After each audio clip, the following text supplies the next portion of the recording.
அமைச்சர் மூர்த்தி தனது சாதி சார்ந்த வீரருக்கு மட்டும் ஆதரவாக இருப்பதா என்று ரஞ்சித் அவர்கள் கொந்தளித்துள்ளார். பாலமேடு ஜல்லிக்கட்டில் மாடுபிடி வீரர் தமிழரசனுக்கு அனுமதி மறுக்கப்பட்டதில் சாதி பாகுபாடு இருப்பதாக குற்றம் சாட்டியுள்ளார். மதுரையில் உலக புகழ்பெற்ற பாலமேடு ஜல்லிக்கட்டு போட்டி கடந்த புதன்கிழமை நடைபெற்றது. இந்த போட்டியில் சாதிய பாகுபாடு நிலவுவதாக குற்றச்சாட்டுகளும் எழுந்துள்ளன.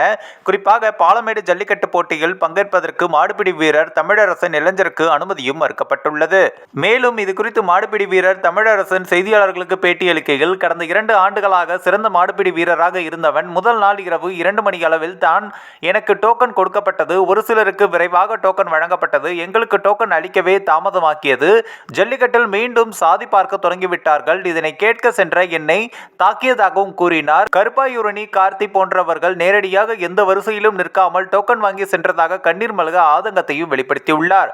மேலும் அப்படி இந்நிலையில் இயக்குனர் ரஞ்சித்தின் நீலம் பண்பாட்டு மையம் தரப்பில் அமைச்சர் மூர்த்தி மீது கடுமையான விமர்சனங்களை முன்வைத்துள்ளனர். இதுகுறித்து நீலம் பண்பாட்டு மையம் எக்ஸ் தளத்தில், இருமுறை முதல் பரிசு வென்ற வீரர் தமிழரசன் என்று அனைவரும் அறிந்தது. திட்டமிட்டு டோக்கன் அளிக்காமல் நேரத்தை வீணடித்துள்ள நிர்வாகத்தை வன்மையாக கண்டிக்கிறோம்.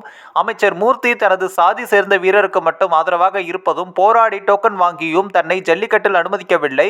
களமிறங்க முயற்சித்தும் காவல்துறை ஒரு பக்கம் தாக்கினார்கள். இதற்கு முழு காரணம் சாதித்தான் என்று குற்றம் சாட்டியுள்ளார். தமிழரசன் கண்ணீர் பேட்டி சமூக வலைத்தளங்களில் விவாத பொருளாக மாறியுள்ளன. வீரர் தமிழரசன் புறக்கணிக்கப்பட்டிருப்பது ஏன் என கேள்வி எழுப்பியுள்ளார். இந்த ஒரு வீடியோ குறித்து உங்களுடைய கருத்துக்களை நீங்க மறக்காம கமெண்ட்ஸ்ல சொல்லுங்க. நம்ம ஏஷியாநெட் நியூஸ் தமிழையும் தொடர்ந்து ஃபாலோ பண்ணுங்க.